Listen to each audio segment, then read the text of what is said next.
G.I. Joe is there. G.I. Joe, American hero. G.I. Joe is there.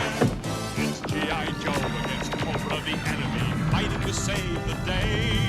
He never gives up, he's always there, fighting for freedom over land and air. G.I. Joe, American hero. G.I. Joe is there.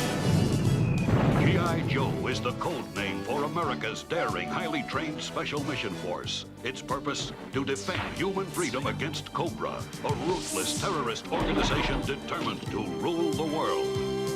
He never gives up, he'll stay till the fight's won. G.I. Joe will dare. G.I. Joe, American hero. G.I. Joe.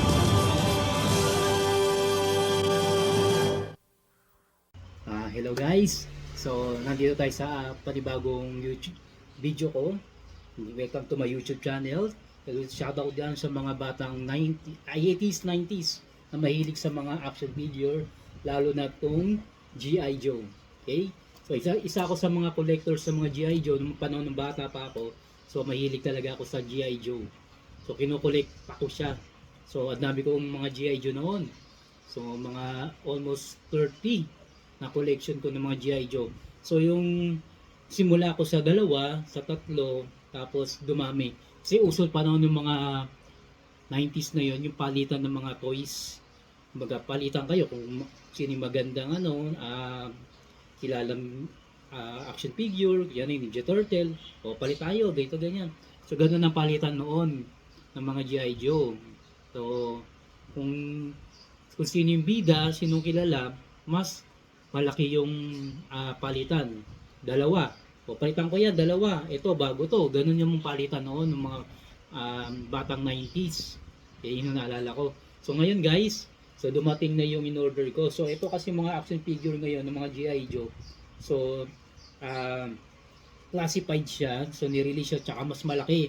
Kasi panahon ng mga 90s ang G.I. Joe noon, nilabas ng 86 na galing Hasbro, maliit lang siya, 3.75 inch lang siya. Ngayon, 6 inch siya, tsaka mas detailed, tsaka mas maganda yung pagkakagawa nila.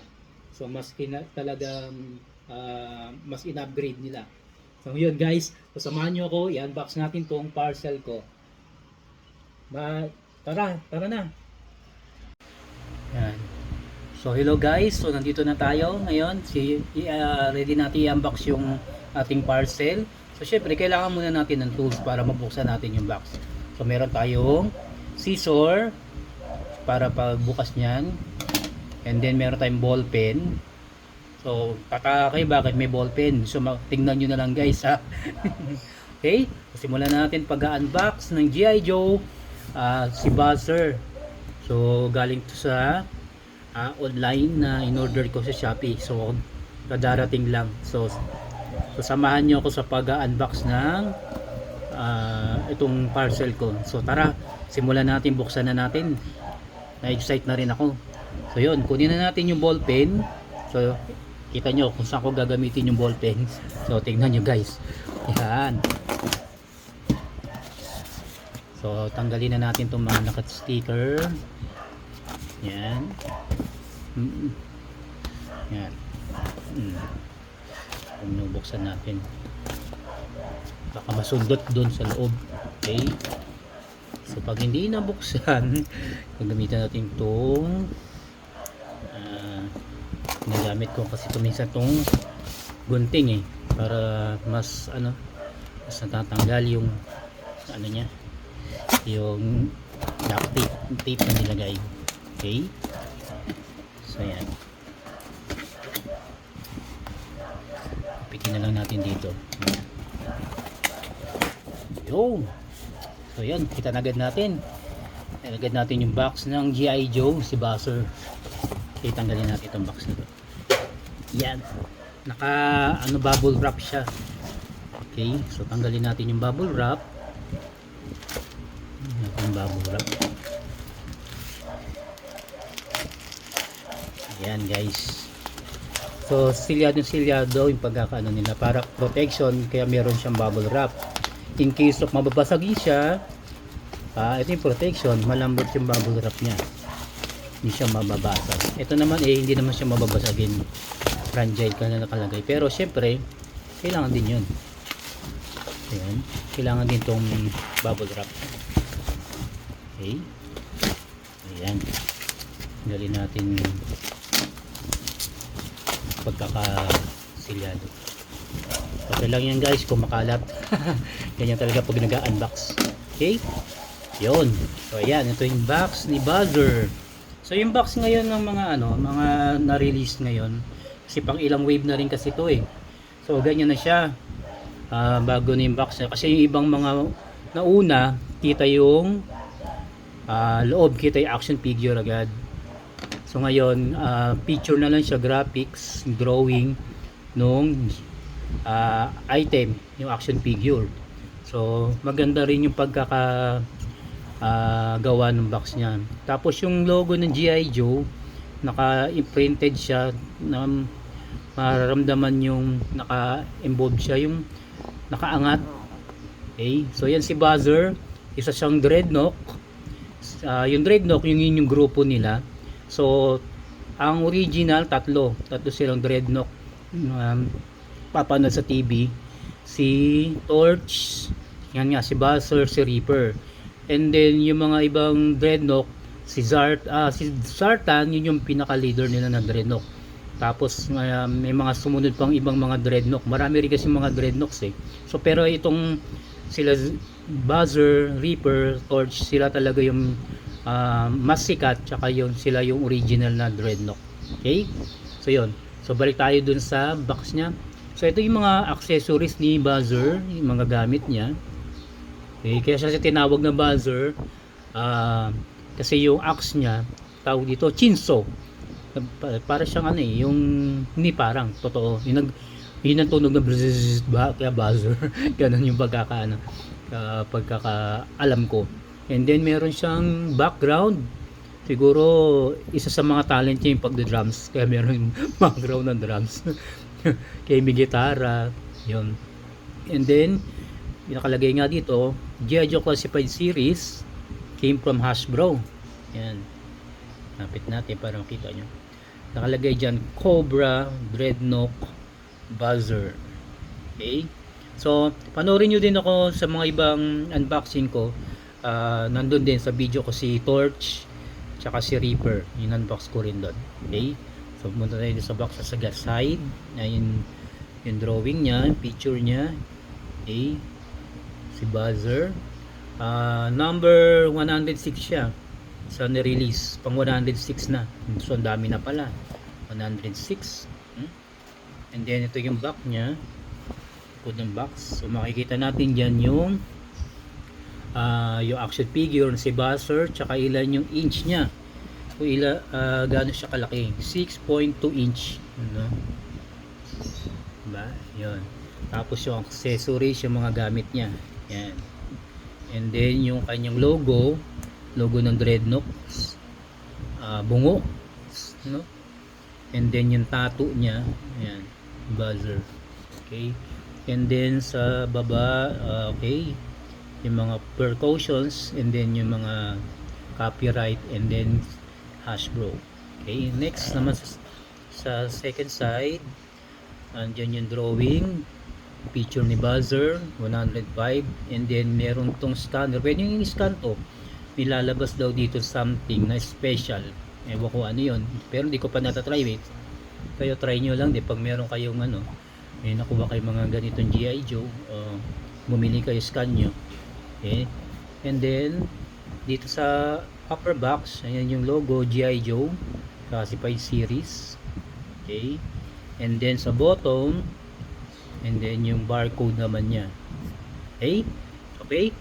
Siya po, ayan yung box niya. So, simulan na natin. Buksan na natin. Labas na natin si Buzzer. Teka, meron pa siyang scotch tape. Tanggalin natin yung pagka-scotch tape niya para hindi masira. Okay.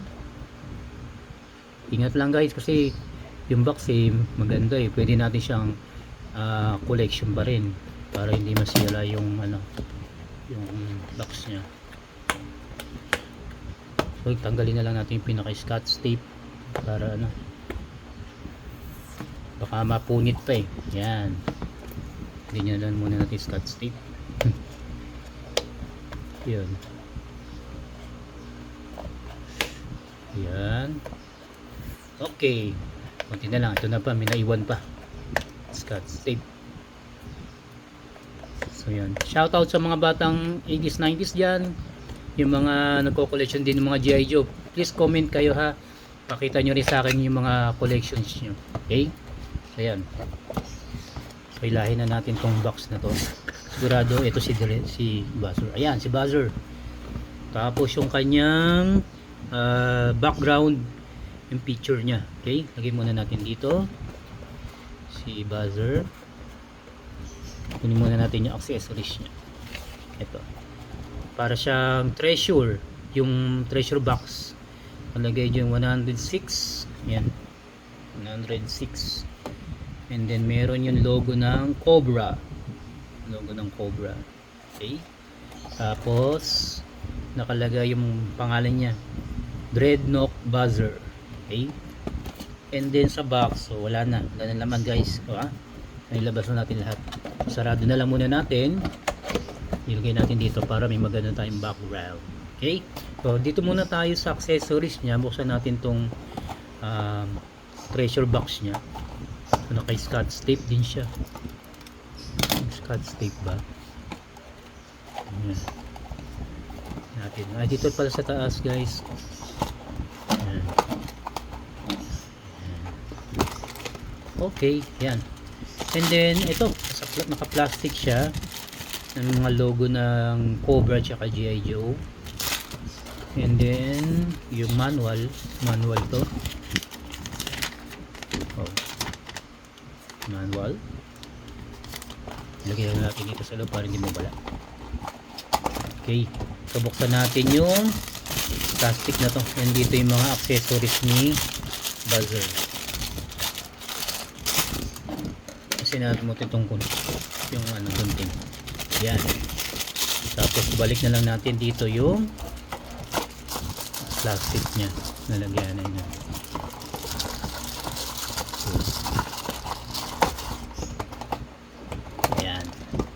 Yun, lumipad. So simulan natin muna itong isa.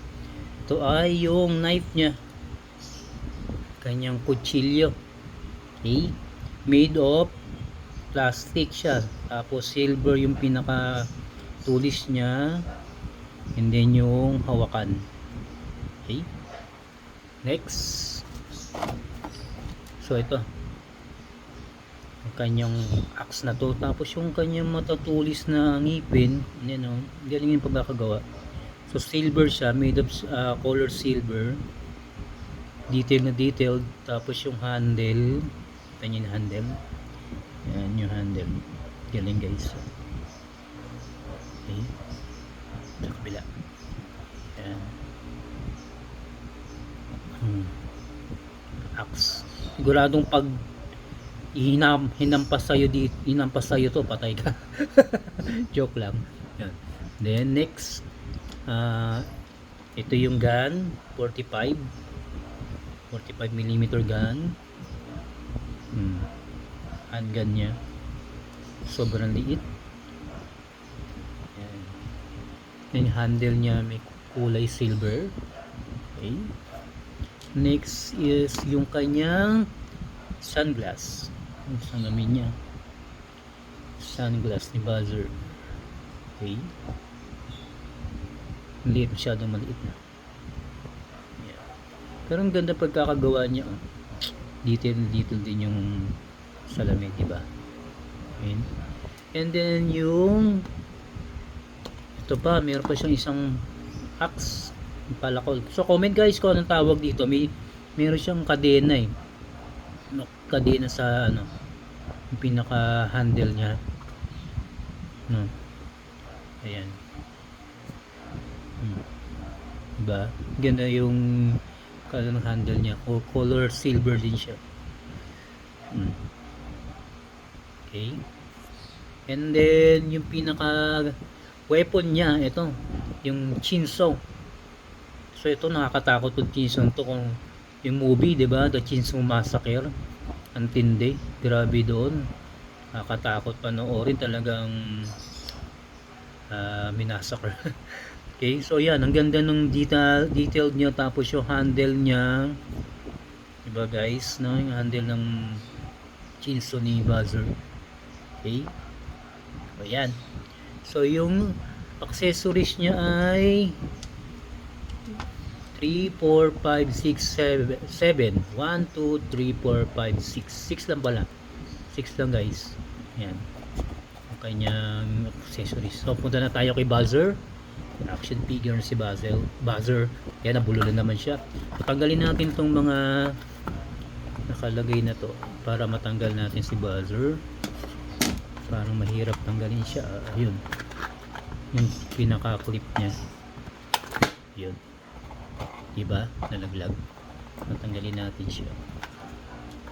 Wait lang guys ha. Tanggalin natin yung mga protection. Yung pagkakatali kay Buzzer. Okay. Ayan. Kaya tayo may gunting para pantanggal nito. Ayan. Okay. Wala na. Tanggal na. Yun, nalaglag na nga. So yan, si Buzzer. Yan. Tingnan natin yung action figure.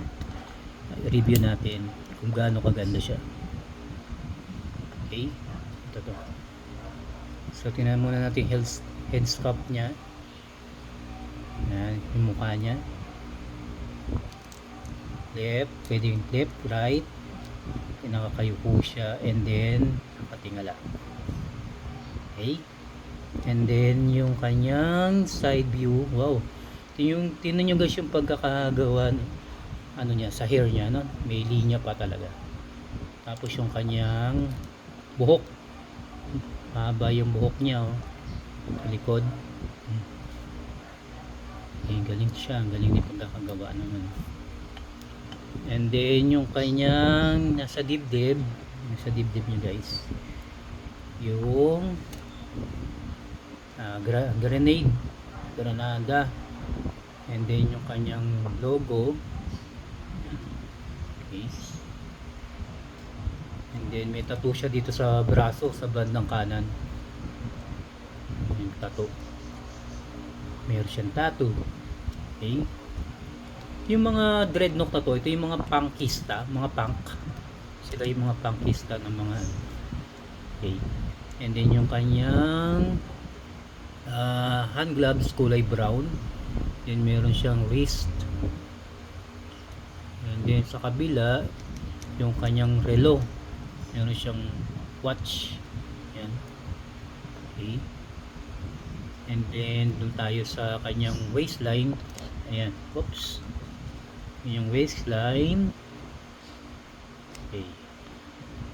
Yan. Yung logo ng bungo. Skull. Yan. Belt. Tapos sa belt niya may mga silver buttons diyan ng mga bato-bato. Ayan. And then sa legs niya ilalagyan na ng gun, barrel. Okay, sa likod, no? Sa likod, no? Yan. And then sa left side, sa knife naman, nilagyan ng kutsilyo niya. Kita nyo ba guys yan? And then meron siyang knee pad ang kabila. And then yung kanyang boots brown. Okay, boots niya brown. Okay. So doon naman tayo sa kanyang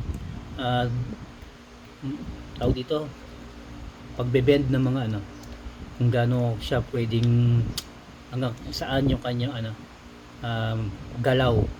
So pwede siya, yung braso niya yung gagalaw ng ganito, and then may iikot yung braso, and then titiklop. Same din sa mga ibang action figure, and then yung hands niya iikot. Okay. So sa leg nga, yun nga, naiikot siya 60 degrees. Pwede siya bumaliktad, para siya exorcist. Yan, up and down. And then ganun din sa kabila. Yan. Okay. And then yung kanyang bewang, pwedeng pababa na siya, diba? Yung patapataas, pwede. taas baba.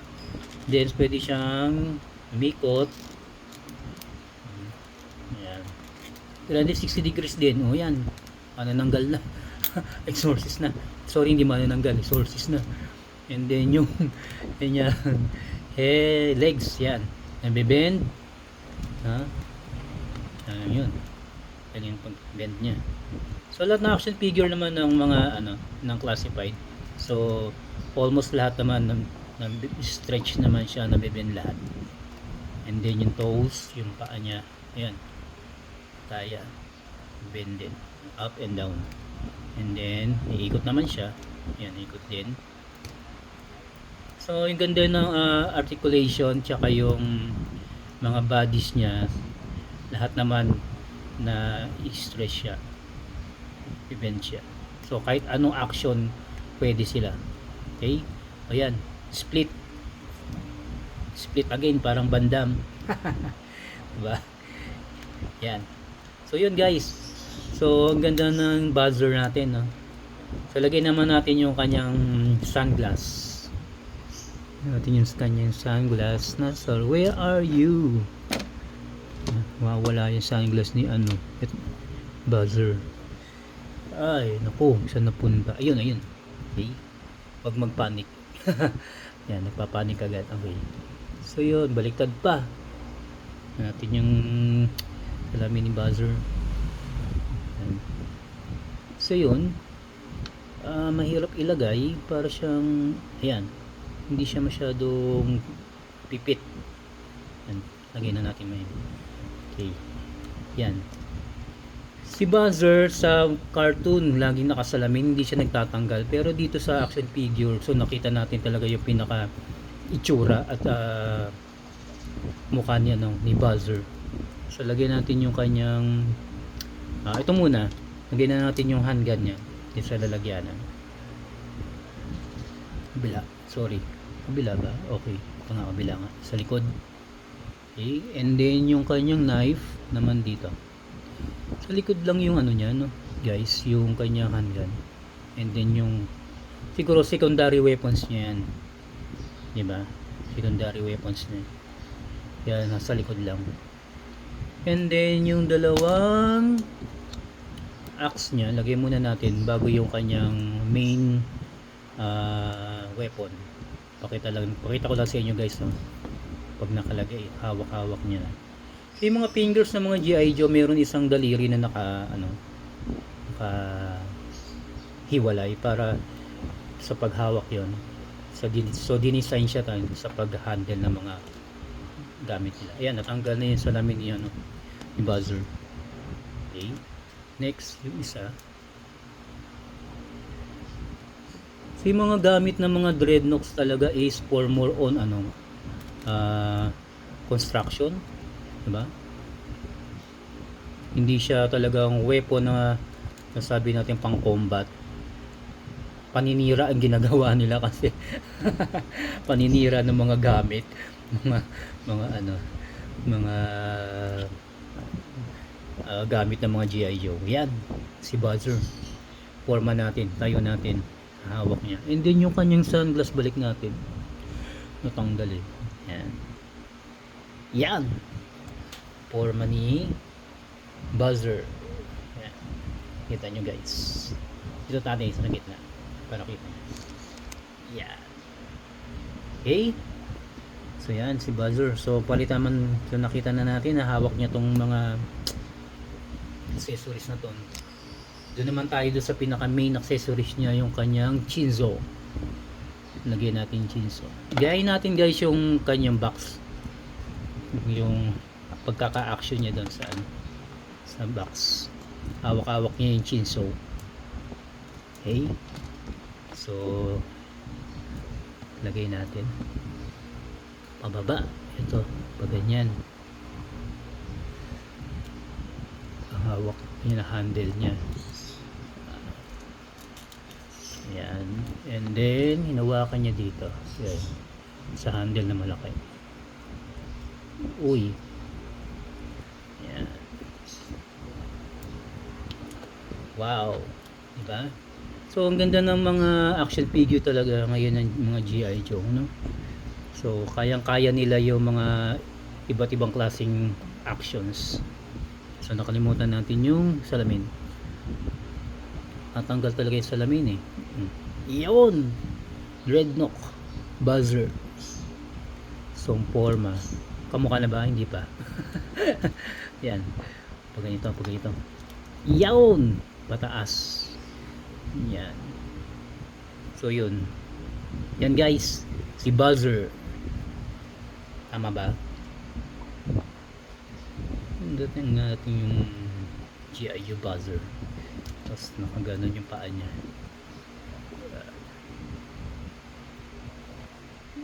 Masyadong mababa. Yan. Yan. Umorma ka Buzzer. Oop, ya. Salamin mo. Natanggal na naman. Yan.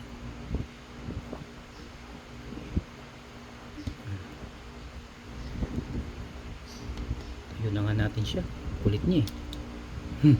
Talagang natatanggal talaga yung salamin. Hirap pala pag gana. Ayan. Lagyan natin ulit yung salamin. Baliktad ba? Baliktad. Nalagay talaga. Oops siya. Nalagay yung salamin niya. Yan. O talaga Buzzer ha. Yan. O yan po si Buzzer. So panoorin po yun yung ibang mga videos ko na makita nyo ibang mga dreadnoughts natin. Si Torch, si Reaper. So meron akong video doon pagkasamahin ko silang tatlo. Okay, so yan po guys. Salamat po sa pagsubaybay. Sana nagustuhan nyo yung aking vlog. Itong pag-unbox ko kay Buzzer. So don't forget po, please support me po sa aking mga videos, aking mga vlogs. Isang tulong na po sa akin yung pag-subscribe nyo po sa akin, and then click nyo po yung like kung nagustuhan nyo po yung itong video ko, and then don't forget to click the notification bell, yung bell po dyan na nakikita nyo sa baba sa screen. So click nyo lang po doon para ma-notify kayo at ma-update po kayo sa mga bagong videos ko po. And then don't forget po na subaybayan po ako lagi. And then don't forget to comment below po kung ano po yung mga suggestion nyo at saka ikagaganda ng videos natin. Okay? So maraming salamat po sa inyong pagsama sa akin sa unboxing kay G.I. Joe Cobra Dreadnought Buzzer. Thank you. Thank you guys. Bye.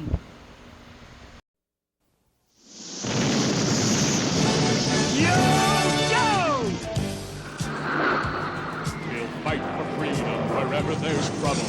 G.I. Joe is there. G.I. Joe, American hero. G.I. Joe is there. It's G.I. Joe against Cobra and Destro, fighting to save the day. He never gives up. He's always there, fighting for freedom over land and air.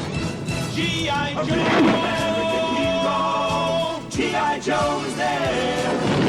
G.I. Joe is the code name for America's daring, highly trained Special Mission Force. Its purpose, to defend human freedom against Cobra, a ruthless terrorist organization determined to rule the He world. never gives up. He'll stay till the fight's won. G.I. Joe will dare.